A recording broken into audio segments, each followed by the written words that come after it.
Bonjour à tous et bienvenue à ce webinaire organisé par Spartid sur l'avenir de la formation digitale en 2023. Aujourd'hui, nous accueillons Benjamin. Bonjour Benjamin. Bonjour Alexandra, bonjour Mathieu, bonjour à toutes, bonjour à tous. Et Mathieu. Bonjour Mathieu.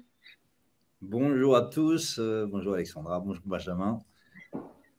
Donc aujourd'hui, déjà merci de nous avoir rejoints aujourd'hui tous les deux. Donc vous aurez l'occasion de vous présenter plus en détail. Et pour ma part, aujourd'hui, je me présente également, donc Alexandra, et moi, je suis en charge du marketing chez Spartid. Donc, pour ceux qui ne connaissent pas Spartid, nous sommes une start-up française d'une vingtaine de personnes qui propose du mobile learning à destination des grands groupes pour à la fois animer, engager et onboarder leurs collaborateurs. Pour vous expliquer, ce webinaire va durer 45 minutes. Donc, il sera possible de le revisionner. Pour les inscrits, il y a un lien de replay qui vous sera envoyé par mail. Sinon, il sera également disponible sur notre chaîne YouTube et notre blog. N'hésitez pas à poser vos questions dans le chat en bas à droite et nous allons également vous mobiliser via des sondages pour créer du dynamisme et de l'interaction dans ce bel échange. Et je vous propose de passer directement à un tour de table de nos speakers phares aujourd'hui. Alors, Benjamin, je te laisse commencer. Oui, donc moi je suis Benjamin Metzger, je suis basé en Savoie, j'ai un passé professionnel d'une vingtaine d'années en ressources humaines, en entreprise en tant que généraliste RH, où j'ai travaillé dans des groupes nationaux et internationaux. Donc je me suis occupé du recrutement, de la formation, des relations sociales, de tout sauf de la paye. Ne me parlez pas de paye, je déteste ça, c'est vraiment pas mon cœur de sujet. Et puis ensuite, j'ai dirigé un cabinet de recrutement et de conseil en ressources humaines pendant une petite dizaine d'années. Et depuis peu, en fait, je suis devenu blogueur sur la digitalisation des entreprises au sens large, que ce soit les ressources humaines, mais aussi toutes les autres fonctions. Voilà. Et je travaille sur ma passion qui est le digital. C'est ce qui nous réunit aujourd'hui. Exactement, exactement. Merci Benjamin pour cette présentation. Et Mathieu, je te propose de prendre la suite.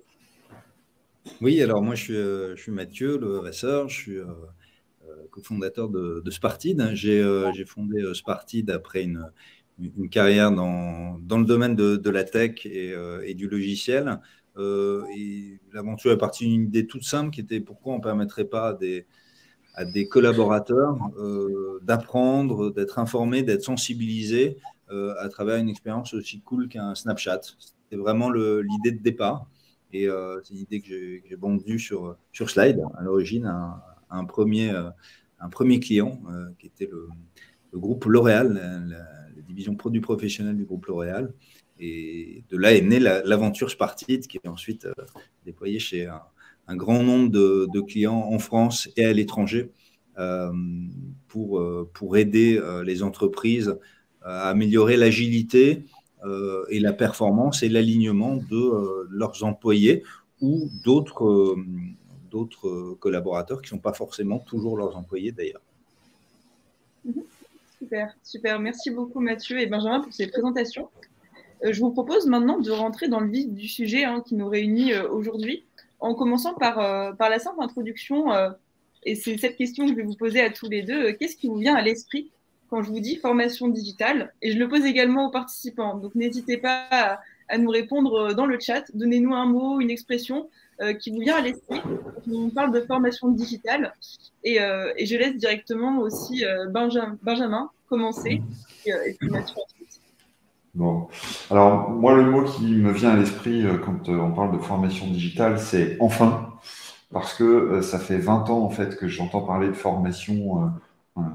Alors, à l'époque, on ne parlait pas de digital parce qu'on en était à peine aux prémices, mais de formation à distance, de e-formation. Et en fait, à l'époque, si on se remet dans le contexte, les technologies permettaient peu ou pas de faire de la vraie formation à distance et du digital. Je vous rappelle, en 2000, on avait des téléphones à clapet, on n'avait pas de tablette, on avait des ordinateurs qui étaient encore avec des modems qui faisaient bip bip. Alors pour les plus jeunes d'entre vous, ça ne vous parle pas, mais ceux qui ont dépassé la quarantaine se souviennent de ça. Donc voilà, le mot qui me vient à l'esprit, c'est enfin, parce qu'on peut enfin faire effectivement de la vraie formation à distance et de la vraie formation digitale, parce qu'on a aujourd'hui tout l'écosystème qui permet de le faire et toutes les technologies qui permettent de le faire. Voilà, donc mon mot, c'est enfin, parce que moi, ça fait 20 ans que j'attends ça. Merci Benjamin. Mathieu, et toi, à ton tour? Oui, alors moi, c'est un peu, alors, malheureusement, un peu similaire à ce que vient de dire Benjamin, mais c'est surtout donc tu as posé la question, c'est comment on faisait avant. Euh, et un peu comme dans le même esprit, comment on faisait avant le mobile, pour ceux qui ont connu comme moi la période sans mobile. Voilà, le digital a changé beaucoup de choses. Ce qui est drôle, c'est que c'est passé d'un statut, outre le fait technologique, mais c'est passé d'un statut un peu, je ne sais pas si vous connaissez la fenêtre d'Overton, ou la fenêtre des discours, c'est le classement d'idées par rapport à la façon dont ils sont reçus dans l'opinion publique. Et on passe d'un statut impensable pour cette idée à radical, puis acceptable, puis raisonnable, puis populaire, et puis enfin politique publique. Et aujourd'hui, le digital learning, c'est dans les politiques publiques. Donc, c'est intéressant, ça ouvre un champ fabuleux, ça bouge beaucoup, ça continue à bouger beaucoup, et c'est passionnant, et c'est vraiment un sujet passionnant qui nous rassemble tous, je crois, aujourd'hui, et j'en suis ravi pour nous tous. Oui, oui, oui, tout à fait. Merci, merci à tous les deux. Et je vois dans le chat qu'on retrouve les éléments dont vous parlez. On parle d'e-learning, de micro-learning, de vidéo-learning, de mobile learning. C'est ce dont on va parler plus en détail ensuite, et de gamification, bien sûr. Et donc, j'en profite également pour vous demander, pour vous aujourd'hui, quels sont les avantages et les inconvénients de la formation digitale? Benjamin, est-ce que tu veux commencer? Allez, je veux bien commencer. Alors, bon, là, on est en train de parler du présent et de l'avenir, mais moi, je vais faire un petit bond en arrière, enfin même un très grand bond en arrière pour vous parler des méthodes d'apprentissage qu'on a utilisées jusqu'à présent, que ce soit en formation ou même à l'école. Grosso modo, dans l'histoire, il y a deux périodes. Alors, je ne suis pas historien de l'apprentissage et je ne vais pas rentrer dans le détail, mais quand on regarde ce qui se faisait dans le passé, on avait souvent en fait l'apprentissage qui se faisait en petits groupes de 5-6 personnes, parce que l'apprentissage et l'éducation étaient réservés en fait à des personnes, à une élite. Ça, c'est une très grande période de l'histoire qui s'est passée comme ça. Et à partir du 18e, 19e siècle, ce qui s'est passé, c'est qu'on a eu besoin de massifier en fait cette éducation et cet apprentissage. Et c'est là, entre guillemets, que s'est développée l'école telle qu'on la connaît à peu près. Le problème, entre guillemets, de l'école et de ces méthodes d'apprentissage, c'est qu'on a une méthode qui est une méthode générale qui ne convient pas forcément à l'ensemble des personnes qui sont présentes dans la même salle. Parce que si c'est 10, 20 ou 30 personnes dans une salle, vous avez une méthode, une pédagogie, et entre guillemets, vous travaillez, vous éduquez, vous apprenez dans la masse. Et ça, c'est ce qu'on a connu, on va dire, jusqu'à, on va dire, à peu près jusqu'au 20e siècle. Et ce qui est très intéressant, en fait, avec la digitalisation de la formation, c'est qu'on va à la fois pouvoir travailler dans la masse, ce qui est très important parce qu'on a besoin de former un grand nombre de personnes à tout un tas de sujets, de méthodes et de techniques, mais on va aussi pouvoir personnaliser la formation grâce à des dispositifs qui permettent de suivre assez finement en fait ce que font les participants. Et donc pour moi, quelque part, la digitalisation, c'est un peu le meilleur des mondes, c'est-à-dire que c'est à la fois la massification tout en conservant, tout en rajoutant l'individualisation des parcours de formation. Donc, vous l'avez compris, moi je suis très très positif sur la digitalisation de la formation. Donc, j'y vois principalement des avantages. Voilà. Mais peut-être que Mathieu y verra des inconvénients, il y en a probablement, mais voilà. Moi, c'est vraiment l'avantage que j'y vois, c'est massification et individualisation des parcours et de la pédagogie. Très bien. Ouais. Merci. Ouais, merci Benjamin. Moi j'y vois alors bien sûr énormément d'avantages et tu les as tu les as cités. En inconvénient, je pointerai quand même notamment que, alors si c'est un inconvénient, et ça l'est pas forcément, c'est que il y a pas de limite au digital, effectivement, mais il ne faut pas se limiter au digital. Je pense que la formation présentielle est quelque chose qui demeure nécessaire et qui doit d'ailleurs demeurer nécessaire. Le monde physique est important aussi, et on sait bien que le blended learning, le théorise d'ailleurs d'une manière très juste. L'autre inconvénient, c'est que le digital, il n'y a pas, ça apporte beaucoup de choses assez facilement, mais c'est pas aussi facile que parfois on peut l'imaginer. C'est pas quelque chose, il n'y a pas une solution miracle où on dit tiens, je prends telle solution, j'appuie sur un bouton et maintenant toutes mes formations se déroulent. Ça demande quand même du travail, ça demande quand même des compétences, ça demande toujours des questions autour des contenus, des questions d'animation, des questions d'engagement de la cible. Ça nécessite aussi d'évolution dans les savoir-faire autour de la formation digitale, et ce qui est d'ailleurs passionnant. Voilà pour ma vision un peu des limites du digital. Tout à fait, merci à tous les deux. Je vois que le temps file et je vous propose de rentrer aussi dans le vif du sujet qui nous réunit aujourd'hui, c'est l'avenir de la formation en 2023. Quelles technologies de formation également utiliser, et donc c'est pour ça que j'en viens à parler aussi des sondages qu'on a mis en place. Nos participants, n'hésitez pas à mettre vos réponses dans le volet droit et à répondre à nos questions, parce que justement, c'est ce qui va nous permettre aussi d'étoffer ce webinaire aujourd'hui. Et donc, on passe aux technologies de formation. Quelles choisir et comment les utiliser avec efficacité, puisque je pense aussi que c'est les réponses que vous attendez aujourd'hui. Et Mathieu, je reviens vers toi. Donc, je sais que tu connais bien les mécaniques de gamification. Et je sais justement que dans le chat, quelqu'un a mentionné ce mot-là directement quand on a parlé de formation digitale. Est-ce que tu peux m'en dire plus? Est-ce que tu peux me dire si la gamification, déjà, s'adapte à toutes les générations de collaborateurs? Est-ce qu'elle s'adapte à tous les supports, ordinateurs, tablettes, smartphones? Dis-moi tout. Alors, il y a plusieurs questions. Ouais. En même temps, déjà, est-ce que ça s'adapte à toutes les générations, tous les types de personnes? Là-dessus, je vais faire une remarque, c'est que on parle d'Homo sapiens, qui pense et qui est sage. On parle aussi d'Homo ludens, c'est l'homme qui joue. Le jeu, c'est aussi le propre de l'homme. Et ce qui est très intéressant, c'est que tous les mécanismes d'apprentissage chez un homme commencent par le jeu. Toujours. Un enfant, un bébé apprend par des mécanismes d'essai-erreur et qui sont vécus comme un jeu, comme quelque chose qui apporte de la surprise, de la curiosité, du fun. Donc oui, le jeu s'adapte à tout le monde. Et c'est un très bon médium. Et d'ailleurs, par rapport à ce que je disais, pendant longtemps, le jeu était considéré en entreprise comme quelque chose qui était inacceptable, puis radical, puis acceptable, etc., et évolue ainsi de suite comme étant un bon processus d'apprentissage. Donc après, est-ce que ça s'adapte sur tous les médiums?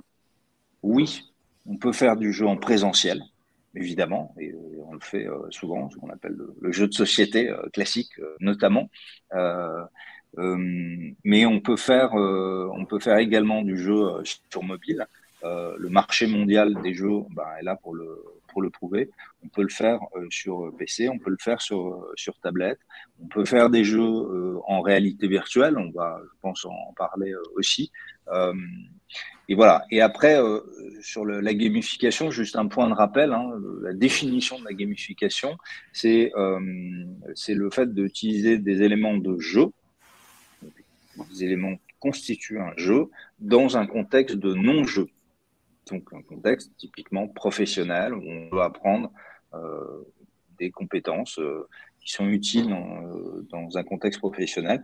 Et on va utiliser des éléments de jeu autour de ça, qui peuvent être des points, qui peuvent être des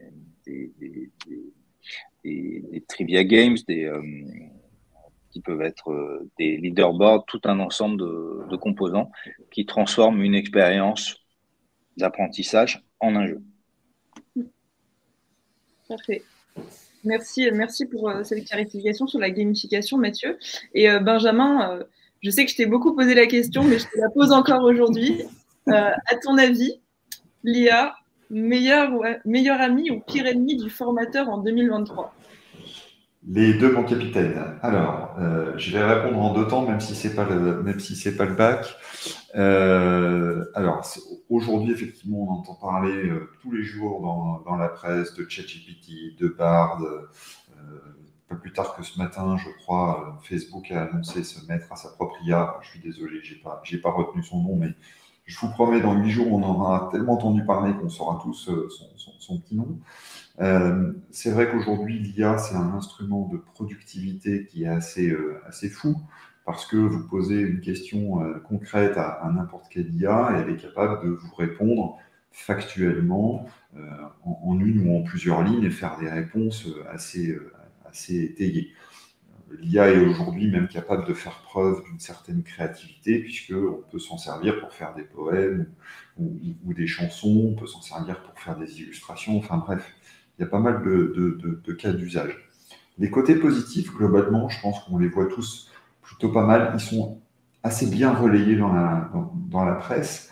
Moi, ce que je voudrais quand même mettre en lumière, c'est que quand on joue beaucoup avec l'IA, quand on va poser des questions, quand on va gratter, et quand je dis l'IA, c'est plutôt les IA, parce qu'il faut faire attention, chaque IA a son propre mode de fonctionnement, la propre façon dont elle est nourrie, dont elle est enrichie. En fait, on s'aperçoit que l'intelligence artificielle a quand même un certain nombre de limites.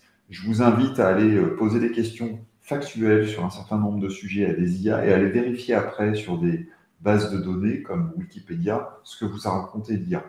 Si vous le faites une fois, en principe, vous aurez une réponse qui sera plutôt fiable. Le 10 fois, 100 fois, 1000 fois, vous apercevrez qu'il y a parfois des informations qui sont soit incomplètes, soit erronées. Donc, utiliser l'IA, oui, mais en sachant que c'est un outil, que cet outil est perfectible. C'est vraiment un point important. Et ce que je voudrais rajouter, c'est qu'en fait, on est à la version 3 de ChatGPT, qui est fantastique par rapport à la version 2. La version 4 est déjà en cours de test. Ce côté perfectible, il faut savoir que l'IA va s'améliorer au fur et à mesure. C'est un peu comme regarder l'informatique des années 80 et aujourd'hui. Il faut dire que dans le temps, ça va évoluer. Et du coup, pour les formateurs, ça va, à mon sens, être un outil indispensable pour les années. J'essaie de ne pas en parler trop longtemps, parce que sinon, on est pour 2 heures. Je sais qu'on a, entre guillemets, que 3 heures. Oui. Voilà. Merci, Benjamin. Je vois que tu as des problèmes de bande passante ou de son, apparemment. J'en profite pour demander à Mathieu également, toi, ton avis sur l'IA. Oui, alors, pour moi, l'IA, c'est plein de challenges et pour le domaine de la formation. À plusieurs niveaux. L'IA a connu une accélération depuis fin novembre 2022 avec la sortie de ChatGPT et effectivement la sortie des ripostes entre guillemets, mais qui sont prêtes depuis longtemps chez Google, chez Facebook, etc., qui vont compléter les outils qui sont déjà très nombreux en termes d'IA à exister. C'est une révolution aux côtés de laquelle on ne peut pas passer dans le monde du digital learning. Déjà, elle va avoir de l'impact sur les outils, les solutions. Une solution comme Spartid, notamment, intégrait déjà certains composants d'IA. Elle va en intégrer de plus en plus. Et on travaille sur des fonctionnalités qui s'appuient sur de l'IA et notamment qui permettent d'aider à générer beaucoup plus facilement du contenu. Donc, on tire parti, l'humain tire parti de solutions qui elle-même tire parti de l'IA, et ça, c'est un point important. L'autre point, c'est que dans pas mal de cas, pas tous, mais dans pas mal de cas, les collaborateurs de l'entreprise doivent s'adapter à cette technologie qui devient une skill importante, le fait de savoir tirer parti intelligemment, donc effectivement en vérifiant ces informations et en sachant utiliser correctement les différents outils qui sont disponibles et les compléter eux-mêmes. Ça, ce sont des choses qui s'apprennent. On a, nous, des contenus sur des campagnes sur étagère qui sont sur ce sujet de l'IA qu'on propose pour permettre d'apporter de l'agilité à l'entreprise, dans le sens où l'entreprise doit s'adapter à ça, à tirer le meilleur parti de l'IA sur son métier, dans son métier. Et même dans le directeur de la formation ou le DRH doit lui-même aussi, à son niveau, dans ses process métiers, savoir bien tirer parti de ce que permettent les solutions d'IA qui sont aujourd'hui sur le marché. Donc oui, c'est un grand challenge, mais c'est aussi un grand challenge de formation et d'upskilling dans l'organisation. Ok, merci Mathieu. Benjamin, est-ce que tu nous entends? Alors moi, je vous entends très bien. Est-ce que vous m'entendez aussi? Alors, ça coupe un petit peu. Ça coupe un petit peu haché, ouais. Ouais. Je suis désolé, j'ai des problèmes visiblement de réseau. A priori, j'ai pas assez de bande passante. Ok, là on t'entend bien. Donc écoute, tant qu'on t'entend, c'est vraiment le principal aussi. C'est dommage, on aurait aimé avoir l'image avec, mais tant Alors, pis. je garde la vidéo allumée. Je garde la vidéo allumée. Si jamais je reviens et que je repars, je suis désolé. Pas de problème, pas de problème. En tout cas, Benjamin, nous on t'entend, donc c'est parfait. Et j'allais te poser une question par rapport à la réalité virtuelle. Aujourd'hui, quel est ton avis dessus pour les formations?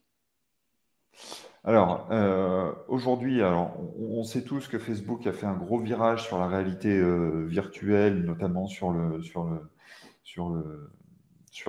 métaverse, dont on parlera tout à l'heure. Aujourd'hui, à mon sens, la réalité virtuelle, ça a beaucoup de promesses. Mais je dirais, on en est aux prémices, un petit peu comme on parlait de la formation à distance il y a 20 ans. Pour moi, on est à peu près à la même époque. Alors, je sais que Mathieu ne partage pas tout à fait ce point de vue, mais il vous l'exposera. Je pense qu'en fait, pour le moment, la réalité virtuelle, dans la plupart des cas en matière de formation, on est sur quelque chose qui donnera des résultats, mais dans plusieurs années. Alors, très compliqué de dire si ce sera dans 5 ans ou dans 10 ans, mais pour moi, aujourd'hui, la réalité virtuelle, elle est très compliquée à utiliser, notamment pour des problématiques de matériel, parce que le matériel n'est pas encore complètement au point sur un certain nombre de sujets. Il est relativement cher, et en fait, il n'est pas encore suffisamment, entre guillemets, grand public, comme peut l'être aujourd'hui le téléphone portable. C'est-à-dire qu'il faudrait que beaucoup d'entreprises aient des appareils de réalité virtuelle facilement exploitables, c'est-à-dire qu'on puisse vraiment les mettre dans les mains de tout un chacun. Voilà, donc gros potentiel, mais pour le moment, je suis un peu en attente par rapport à cette technologie-là, personnellement. Ok. Et toi, Mathieu? Moi, je pense que la réalité virtuelle, elle avance inexorablement. Alors, on le voit à l'instar de ce qui se passe dans le Web3 et sur les métaverses. Le métavers permet d'avoir des environnements toujours plus immersifs et dans lequel on est dans quelque chose qui relève d'une réalité virtuelle. Après, il y a le côté totalement immersif qui passe par effectivement un masque de réalité virtuelle, donc un device qui permet d'avoir une expérience immersive de réalité virtuelle.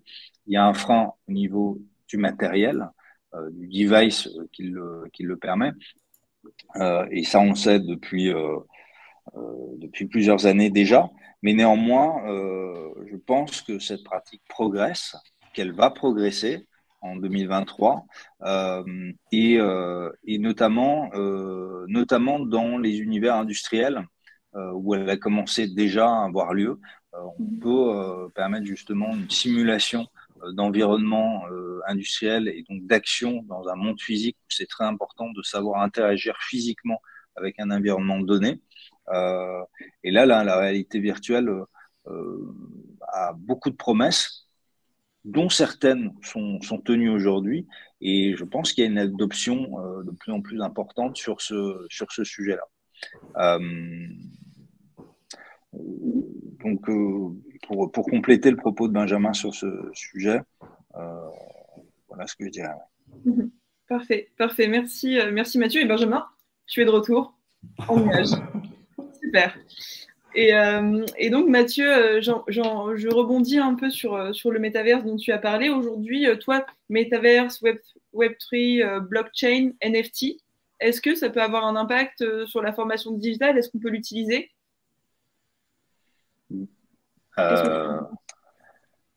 Alors, pour moi, bien sûr, évidemment que le métaverse, en termes de formation, va être utilisé. Ça me semble être quelque chose de tout à fait évident. Après, de quelle manière exactement les modèles sont en train de se construire, à quel horizon ça va prendre des proportions importantes, c'est difficile à dire. C'est encore difficile à dire, notamment si on parle de NFT, donc de jetons non fongibles. Est-ce que le monde de la certification, c'est-à-dire le fait de pouvoir dire telle personne a réussi telle formation, est-ce qu'on va réussir à en tirer parti? Est-ce que ça a vraiment un intérêt, dans le sens où effectivement le but n'est pas d'échanger un diplôme, on vous l'attribue une fois, mais en revanche le but est de pouvoir prouver et de pouvoir montrer, voilà, j'ai ce diplôme, ou j'ai acquis cette certification, ou j'ai réussi cette formation. Là, il y a plein d'applications intéressantes. Quels sont les acteurs qui vont savoir en tirer parti et quand? On regarde pas mal ça c'est intéressant. C'est un univers qui est en pleine ébullition, et c'est indéniablement de nature à changer pas mal de choses.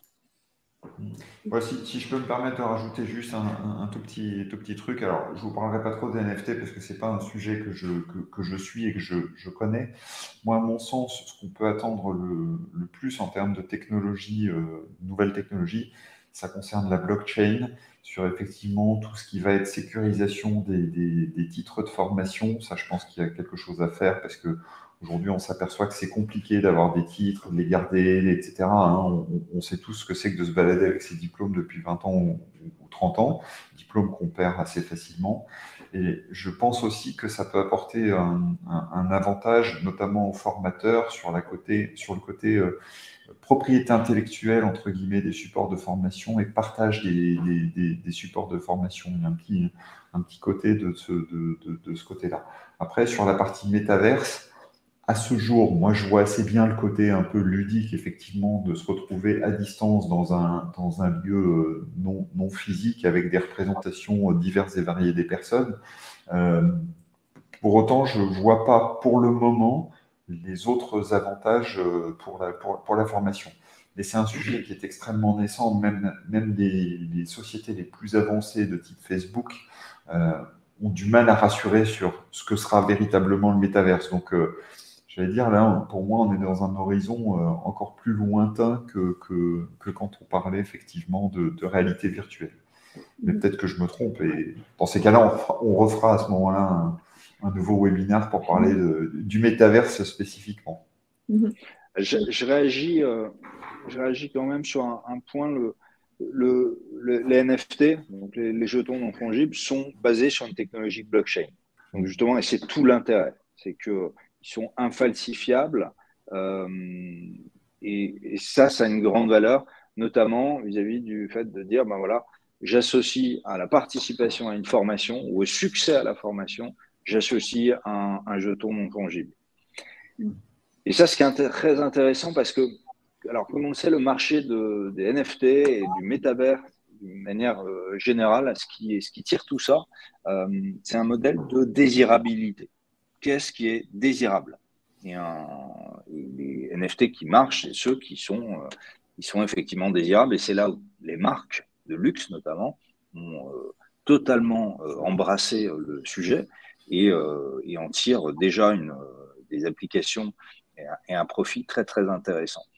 Dans le monde de la formation, il y a certainement quelque chose de ce type qui doit être applicable et de rendre effectivement une formation et le fait d'avoir réussi une formation désirable comme quelque chose qu'on souhaite afficher, comme quelque chose dont on souhaite être fier. Et là, on retombe sur le marketing de la connaissance. C'est très important, ce sont des enjeux importants qui nous concernent tous, qui concernent la société. Le caractère infalsifiable aussi est intéressant. Surtout à une époque, alors je mélange un peu beaucoup de concepts, hein, mais une époque où on peut avoir on a parlé beaucoup de fake news, on pourrait parler de fake knowledge. C'est intéressant. Enfin, la technologie permet pas mal de choses et je suis assez enthousiaste en tout cas par rapport à ça. Même si c'est assez complexe, je reconnais, surtout dans la manière dont je l'énonce. Tu as raison, Philippe.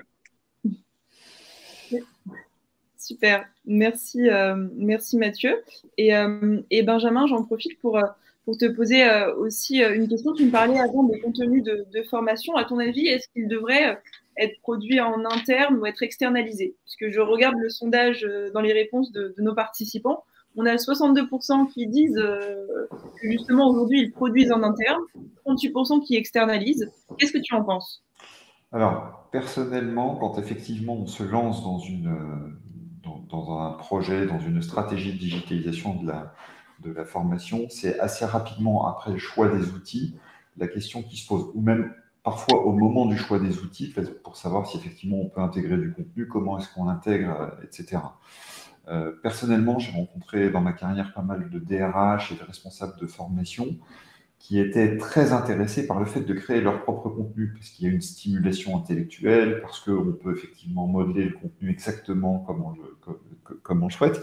Et ça, je ne le remets absolument pas en cause, mais il y a aussi un très gros inconvénient à ça, c'est en fait le temps, homme ou femme, que ça va prendre. Et en fait, le risque, pour moi, un des risques qui est important, c'est que le projet s'enlise parce que on n'arrive pas à produire le contenu, ou on n'arrive pas à avoir la qualité de contenu qu'on souhaite avoir. Et en fait, moi, à titre personnel, j'ai toujours un biais positif pour l'achat de contenu sur étagère dans un premier temps. Et je dis bien dans un premier temps, ça ne veut pas dire que une fois qu'effectivement on a fait tourner la machine, on n'aille pas personnaliser le contenu, on n'aille pas rajouter des choses. Voilà. Pour autant, c'est vrai que parfois, il n'existe rien sur étagère parce qu'on est dans un secteur d'activité particulier. Et dans ces cas-là, effectivement, on fait du contenu. Voilà. Mais ma première réponse à moi pour une question de rapidité, de simplicité et de mise en œuvre du projet, ce serait vraiment le contenu sur étagère. Sans compter qu'aujourd'hui, du contenu, il y en a partout. Il y a YouTube, il y a du contenu écrit. Enfin, voilà, on peut vraiment faire plein de choses et on peut utiliser différents supports. Voilà. Donc, ce serait ma réponse. Merci Benjamin. Mathieu, est-ce que tu souhaites rebondir là-dessus ou est-ce que nous passons à la... Oui. Non, mais il est clair qu'il y a une formidable opportunité du contenu sur étagère.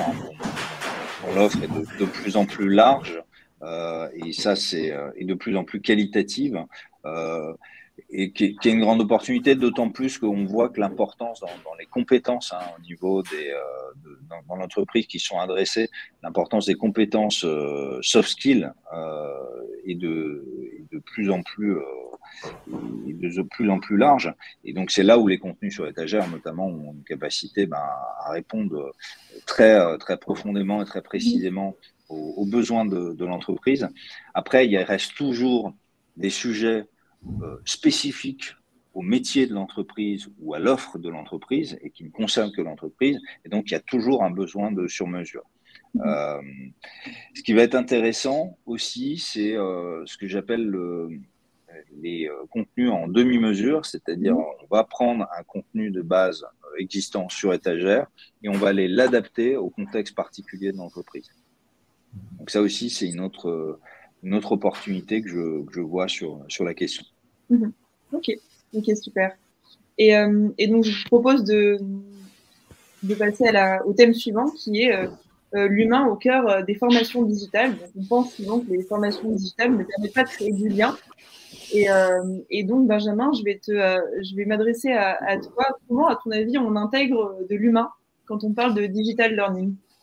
Alors, moi, je vois plutôt alors, toujours, j'ai un biais positif sur la formation en distanciel.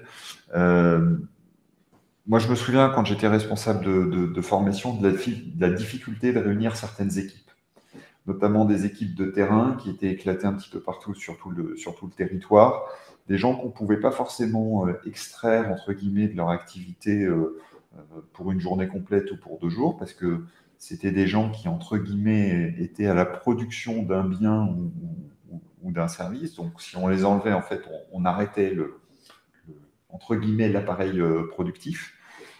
Et donc, en fait, moi, je pense à ces gens-là qu'aujourd'hui, à qui on peut apporter de la formation facilement, parce qu'on va apporter du micro-learning, parce qu'on va pouvoir les réunir à distance sur des durées plus courtes. Voilà, donc pour moi, en fait, il y a, même si on voit souvent l'aspect, entre guillemets, derrière un écran, il y a un aspect humain derrière la digitalisation de la formation qui est important. C'est vraiment comment est-ce qu'on amène de la formation à tout un chacun. Et c'est le sens du progrès de la formation. Comment est-ce qu'on arrive à faire évoluer les gens. Donc pour moi, tout outil qui va dans ce sens-là est un outil qui met de l'humain, même si effectivement, parfois, on ne se voit pas parce qu'on peut être aux 4 coins de la France ou du monde. Mais ça reste du lien social. Peut-être pas du lien social direct, peut-être pas du contact social direct, mais du contact social malgré tout. C'est ce qu'on est en train de faire aujourd'hui. Hein. On est aux 4 coins de la France et ça reste du contact social. Tout à fait. Tout à fait. Et Mathieu, j'en viens à te poser la question suivante. C'est est-ce que tu penses même qu'on puisse fédérer des populations d'apprenants avec une formation digitale? Ouais, bien sûr. En fait, là, il y a ce que tu viens d'expliquer, Benjamin. Il y a le digital a une formidable capacité à aller toucher et impacter des populations très larges.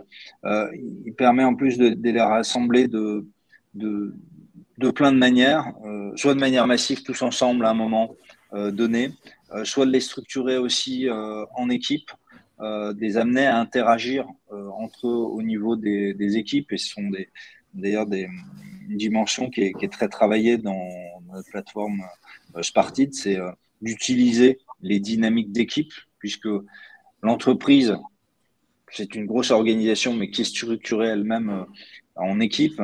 Et c'est à l'échelle de l'équipe qu'on reste dans une échelle humaine, précisément, par rapport à la question précédente. Et de pouvoir toucher ça, c'est intéressant. Et c'est un espace, du coup, l'équipe est un espace d'échange, de dynamique, de communication, qui, encore une fois, est adressable. Et du coup, le problème très large qui est au niveau de l'entreprise, les challenges qui sont au niveau de l'entreprise, les découper en challenges au niveau de l'équipe, c'est quelque chose qui est déjà beaucoup plus facilement gérable et qui est humainement beaucoup plus intéressant, enthousiasmant et qui répond plus aux besoins sociaux justement de l'individu. Et c'est celui de l'équipe. Ok, super. Merci Mathieu. Et je vois que le temps file également et je voulais qu'on adresse un point essentiel pour toute personne qui nous écoute, je pense, c'est le ROI d'une formation digitale. Comment est-ce qu'on l'optimise je te vois sourire, Benjamin. Et justement, je vais m'adresser à toi. Comment, à ton avis, on mesure le ROI d'une formation digitale? Alors, j'ai aucun problème à mesurer le ROI d'une formation traditionnelle. Ça se fait très bien. Il y a des méthodes de calcul. Enfin, voilà, on est capable de savoir pour 1 € investi combien on génère de chiffre d'affaires, etc. Donc, voilà. Je n'ai pas de problème philosophique avec le ROI. En revanche, le ROI de la formation digitale me pose un petit peu plus de soucis. Parce qu'il faut quand même bien avoir en tête qu'on est sur une rupture technologique qui va induire des ruptures d'usage. Or, on ne maîtrise pas encore complètement quels seront ces usages. Donc, pour moi, c'est un peu compliqué de parler de ROI sur de la formation digitale. Voilà. Et j'insiste, c'est vraiment formation digitale. Après, moi j'ai tendance à dire, en fait, si on exclut un petit peu cette question de ROI, la vraie question, c'est quels sont les objectifs de la digitalisation de la formation. Est-ce que c'est avoir plus de personnes? Est-ce que c'est avoir un niveau de compétence qui est développé?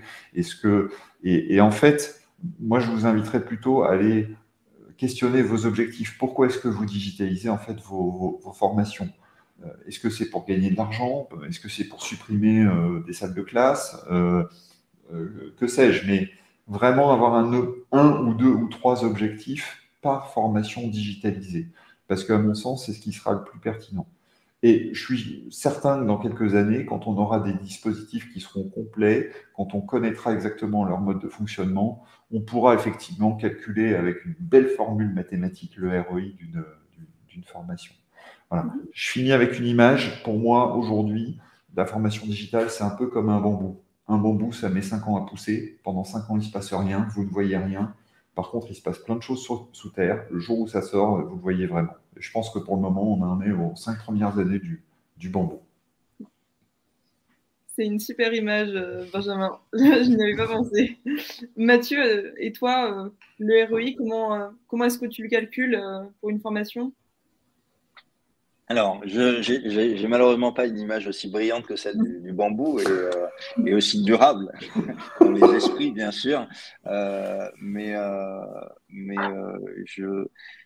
Alors, moi, déjà sur le sujet du ROI, il y a plusieurs façons d'avoir un ROI. La première façon, c'est de dire je vais faire la même chose que ce que je faisais avant, mais moins cher. C'est le ROI de base, c'est l'approche par les coûts. Donc, typiquement, de dire, bah, avant, cette formation, je la distribuais en présentiel, mettons, et maintenant, je le fais en digital et ça coûte beaucoup moins cher. Donc, ça, c'est un moyen très simple de dire, OK, j'ai un ROI. C'est pas l'approche la plus heureuse. Dès qu'on est dans une approche drivée par les coûts, uniquement par les coûts, c'est pas là où on arrive au meilleur résultat. Ce qui va être intéressant, c'est plutôt de s'intéresser aux impacts qui sont visés par la formation. La formation, tel programme de formation, quel dispositif de formation a pour but de participer à tel objectif de l'entreprise.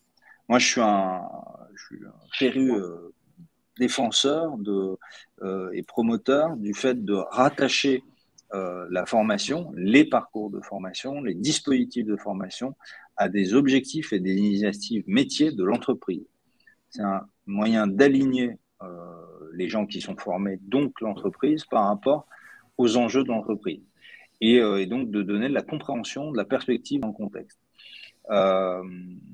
Et là, pour le coup, on a des approches de calcul du ROI qui sont intéressantes.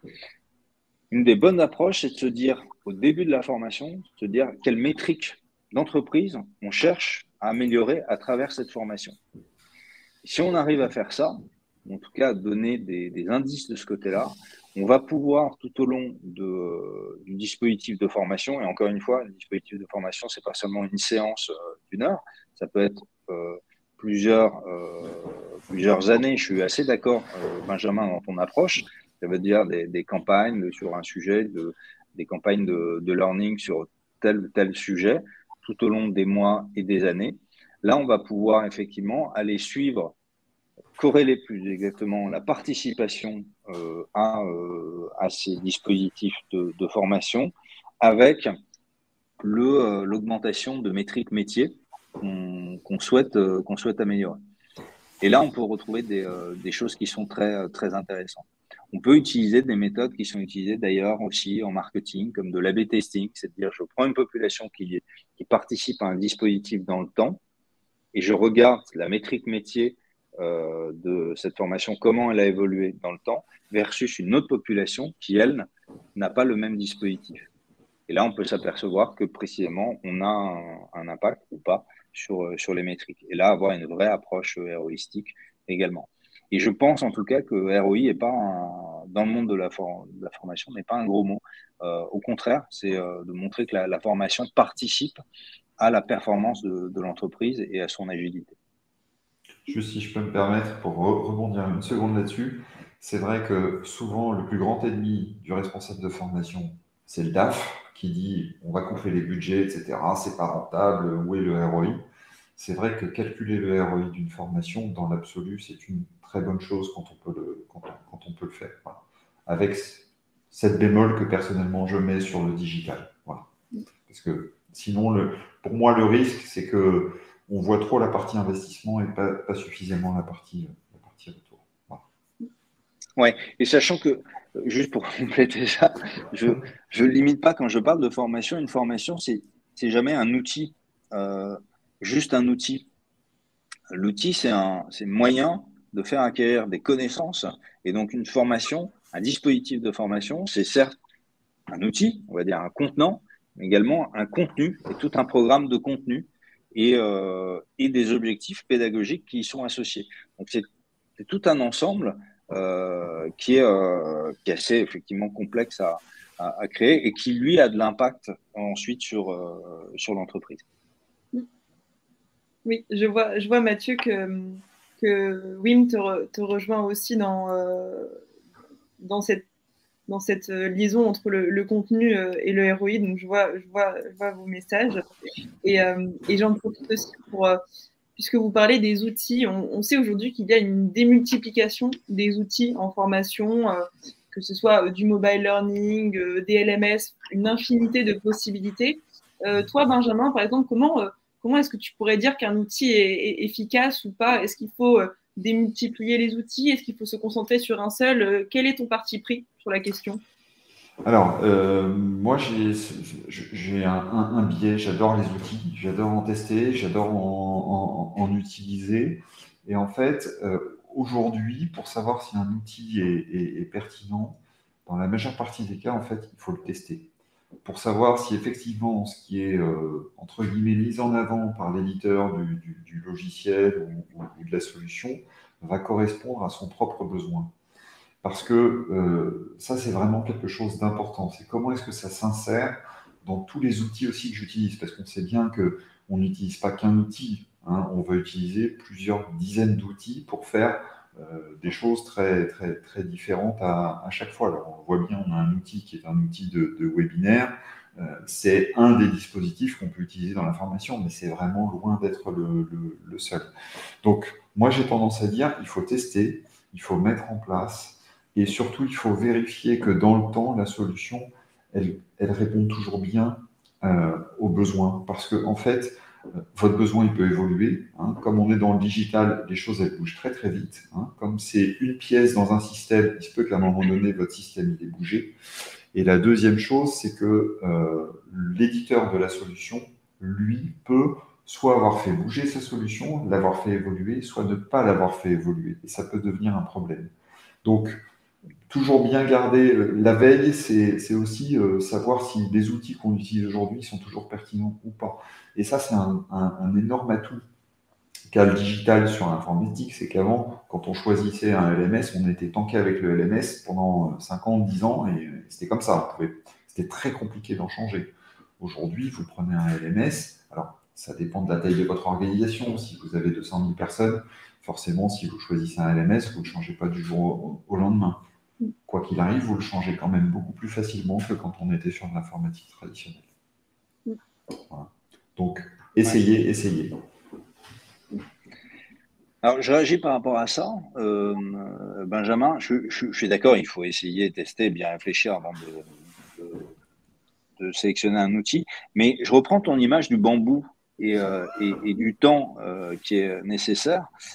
Un outil a d'autant plus de... Un outil reste un outil. Et il n'a de valeur que ce qu'on en fait. Et ce qu'on en fait, ça demande aussi une certaine dextérité, une certaine maîtrise qui s'acquiert aussi par la pratique. Ça veut dire que quand on a un outil, il va être intéressant de l'utiliser sur plusieurs sujets, dans plusieurs contextes, de plusieurs manières, avec des tactiques qui sont différentes, des manières de communiquer, d'engager auprès de sa cible qui sont différentes. Et c'est là qu'on tire le plein impact de l'outil. Et bien sûr, un outil digital, tout simple qu'ils ont, et effectivement, tu as raison, ils ont tendance à se simplifier, à être toujours plus simple à déployer, plus simple à utiliser.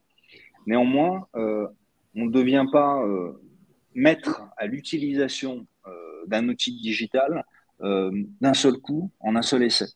Et donc, le temps a aussi sa vertu, et tout comme l'itération a sa vertu.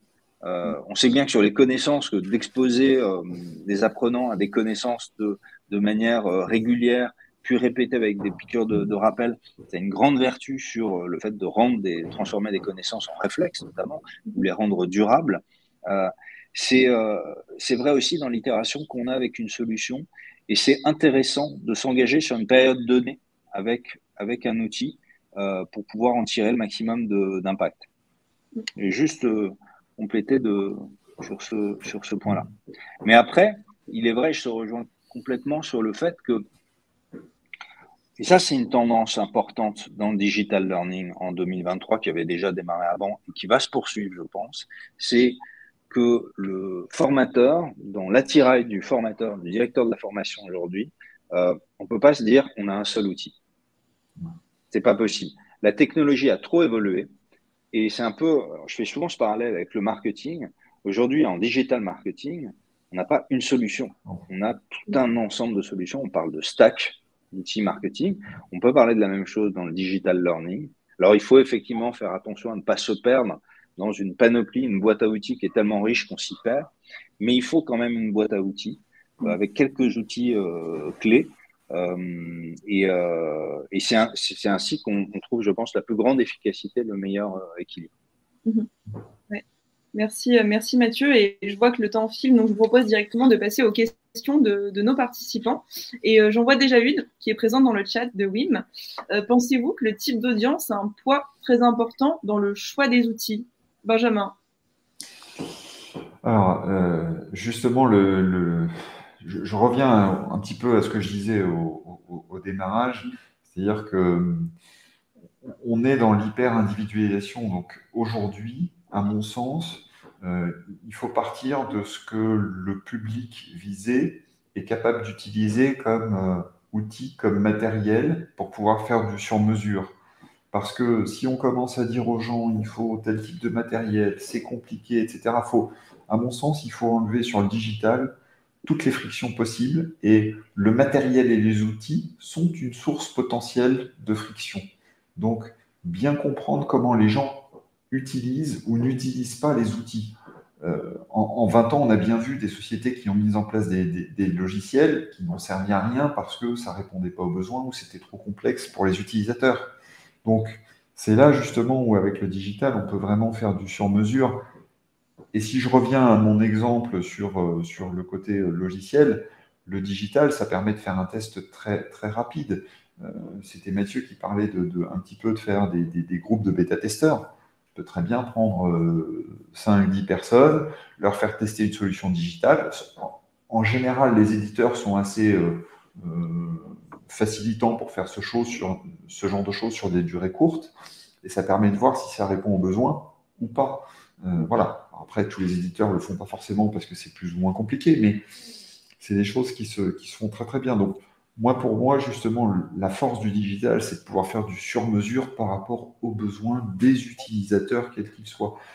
Et quand je dis des utilisateurs, c'est vraiment toute la chaîne, c'est responsable de formation, apprenant, manager et toutes les parties prenantes en fait de la formation. Parce que voilà, on pense souvent aux responsables de formation, on pense souvent à l'apprenant, mais il y a aussi tous ceux qui sont impliqués indirectement dans cette chaîne. Ouais. Et je complète là-dessus sur cette question effectivement de Wim, qui est, j'espère que je ne corrige pas votre prénom, mais c'est déjà une très bonne question de se demander, ok, quelle est mon audience? Avant de s'intéresser à cette audience, c'est extrêmement important et ça, c'est déjà un bon facteur clé de succès parce que la perception de l'audience, justement, va être très importante dans la formation. D'ailleurs, pour ça, nous, on a mis en place une solution de Net Promoter Score dans l'application, auquel on demande régulièrement aux apprenants, aux joueurs, aux utilisateurs de notre plateforme, qu'est-ce qu'ils pensent de la solution, de pouvoir faire des remontées par rapport à ça et de donner une note par rapport à ça. Donc, dans cette mécanique de Net Promoter Score. Et d'ailleurs, ça me fait penser à un autre, je reviens en arrière sur un des sujets, le sujet du ROI, la formation, un des points que j'avais oublié de mettre en avant. Dans le calcul du ROI d'une formation, il peut y avoir aussi un point très intéressant, c'est de demander tout simplement aux apprenants si les formations auxquelles ils ont participé a eu de l'impact sur ce qu'on attend d'eux d'un point de vue métier, sur leur performance métier. Juste cette perception, juste de manière déclarative, c'est un axe qui est très intéressant. Et donc de replacer, en tout cas de garder de manière centrale toujours les apprenants au centre de la décision, c'est-à-dire tel outil, telle approche, telle performance, c'est vraiment intéressant. Et je pense que c'est la tendance qui, sur 2023, les années à venir, va continuer à s'intensifier. C'est que le roi de la formation, c'est l'apprenant. Oui, on a une question de Rajae. Je ne sais pas si j'écorche le prénom non plus, mais est-ce que pour toi, ce serait comme une évaluation à froid? Directement après une formation, l'apprenant peut directement donner son feedback en live? Alors, oui, c'est ça. Alors, directement après la formation, c'est une évaluation à chaud. Mais en revanche, de demander, après avoir suivi dans notre modèle, par exemple, plusieurs campagnes donc sur des thématiques données, après un certain temps, de demander donc à froid, est-ce que ces formations vous ont aidé à faire mieux ceci ou à faire davantage cela? Oui, c'est une évaluation à froid. Et oui, ça a de la valeur. Parce qu'encore une fois, l'avis c'est comme dans le monde, on parle souvent de l'avis des clients. Alors bien sûr, l'apprenant n'est pas un client nécessairement, et c'est différent et ça doit rester quelque chose de différent. Mais cette pratique de dire mesurer la satisfaction client et donc de mesurer la satisfaction apprenant au regard de ça, oui, c'est quelque chose d'important. Super. Benjamin, tu veux rebondir ou... Je vois qu'on est déjà en retard, donc, et je vois qu'il n'y a plus de questions. Alors, je souhaitais déjà vous remercier tous les deux d'avoir été là aujourd'hui pour ce webinaire et remercier nos participants qui sont restés tout du long. Et donc voilà, je pense qu'on peut officiellement clôturer ce webinaire s'il n'y a plus d'autres questions. Merci à tous. Ouais, un grand merci à vous tous effectivement d'avoir participé, Benjamin d'avoir éclairé de toute ton expertise et puis et Alexandra, un grand merci, on est très reconnaissant de t'avoir pour organiser ce webinaire qui est super et encore un grand merci à tous. Merci beaucoup à tous. Merci, au revoir. Bonne journée, au revoir. Bonne journée.